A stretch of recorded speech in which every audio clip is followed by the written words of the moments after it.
আজকে আমি আপনাদের সঙ্গে একটা রেড বোল্ড শাড়ির লুক শেয়ার করব, যেটা আপনারা বিয়ে বাড়িতে অবশ্যই পরে যেতে পারেন। তো এখানে দেখতেই পাচ্ছেন আমি রেড আর গোল্ডেনের কম্বিনেশনের একটা কটন সিল্ক শাড়ি নিয়েছি। শাড়িটার কালারটা খুবই ব্রাইট, কোনো মানে বড় কোনো ওকেশন মানে পার্টি ওয়্যার বা বিয়ে বাড়ির জন্য একদম পারফেক্ট। কিন্তু শাড়িটার মধ্যে সমস্যা এটাই যে এটা একটু ম্যানেজেবল হতে মানে একটু পরতে সময় লাগে।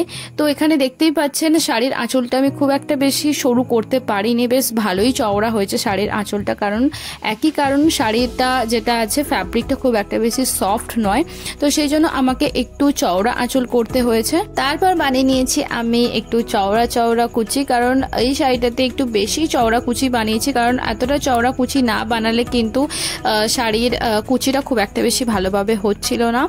আর তারপর আমি এটাকে একটা গ্রিন কালারের চোকার আর সাদা গোলাপ দিয়ে আমি এটাকে পুরোপুরিভাবে স্টাইলিং করেছি।